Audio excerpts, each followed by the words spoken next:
de nouveau, c'est notre outil en ligne de commande qui va nous permettre de générer ce dont nous avons besoin, en l'occurrence un contrôleur.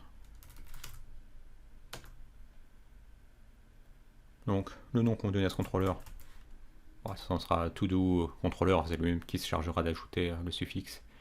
C'est là qu'on a le choix, soit de choisir un contrôleur vide, soit de choisir un contrôleur qui aura déjà des fonctionnalités de base pour faire du CRUD. Évidemment, on va choisir cette deuxième option. Et là, il nous demande quel est le modèle, quel est le nom du modèle à utiliser pour faire du CRUD. Et bien évidemment, c'est notre modèle todo qu'il arrive à détecter aussi.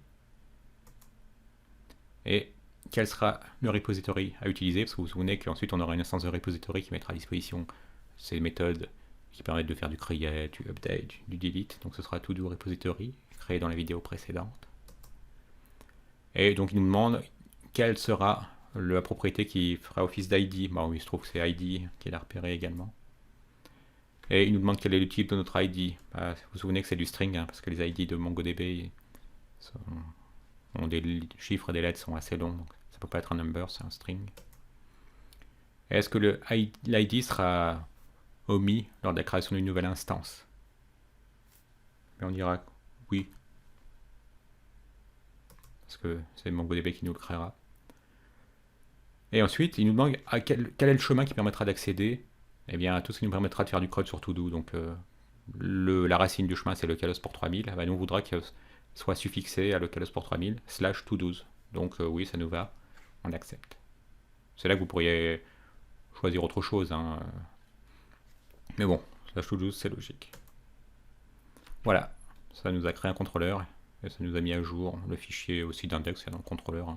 Comme pour tous les autres, ça permet d'exporter. Et donc maintenant, si nous allons dans controllers, todo controller, nous pouvons voir que maintenant nous disposons de toutes les méthodes et avec tous leurs décorateurs là qui nous permettent de savoir qu'ici cette méthode qui est asynchrone pour pas bloquer le serveur, qui permet de faire du create, eh bien elle est décorée à l'aide de ce add post. Ça veut dire qu'on écoute un post sur localhost port 3000 / todo. Et on voit dans le corps, bon, il y a beaucoup de décorateurs, c'est pour ça que c'est un peu verbeux, mais en tout cas, si vous connaissez par exemple Nest.js, ça fait penser un peu au décorateur add body. Chez eux, il s'appelle add request body. Mais bon, c'est bien la même logique. Ça nous permet de récupérer le body. Et on voit que dans le corps de cette méthode, create, eh bien, ça fait qu'une seule chose, ça utilise le repository qui nous met à disposition une méthode create qui se voit passer le todo qui a été récupéré, todo récupéré dans le body de la request post. Le reste c'est du même acabit. Ici on reconnaît que c'est la route qui correspond à localhost port 3000 / todo / count. Ça permettra de compter le nombre de todos qu'on a. Voilà, ça va servir de la méthode du repository count. Et là ça pourrait être un where, ce serait un filtre qui permettrait de savoir si on veut repérer uniquement, compter uniquement certains types d'objets. Par exemple, on pourrait très bien décider de compter uniquement les to-dos qui sont à l'état pas fait, par exemple, où is done est false, par exemple, ou bien où is done est true pour ceux qui sont faits. Bref, vous avez vu, il suffit de lire ensuite les décorateurs. Là, on sait que c'est du get sur /to-dos. Ça me permettra de trouver tous les to-dos. Voilà.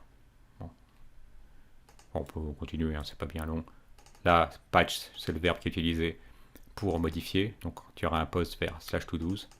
Eh bien, mais il peut même permettre de modifier plusieurs choses en une passe, visiblement. Mais bon, l'utilisation plus courante serait bien évidemment de passer le to-do déjà modifié par le client et de pouvoir le mettre à jour à l'aide de ce to-do là. Là, ça nous permettra d'obtenir un get par un to-do par son ID. Donc /to-do / ce sera un ID propre à MongoDB. Et donc ça nous permettra de faire un find by ID à l'aide de cette une repository qui nous met à disposition cette méthode et on passera l'ID. Et là on voit que ce sera passé. Ça, il le récupérera de nouveau à l'aide de ce décorateur. Si vous connaissez Nest.js de nouveau, ça va quand même penser aussi à la méthode addParam. Bon, c'est le même principe. Donc on récupérera le paramètre qui sera dans l'URL, qui s'appellera ID.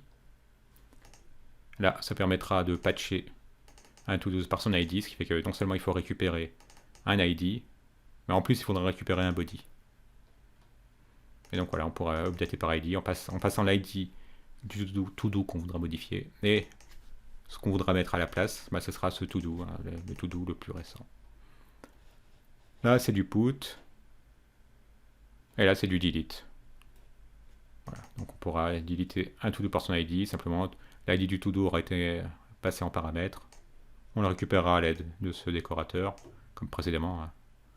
Et ça permettra de récupérer l'ID et donc de faire un delete by ID.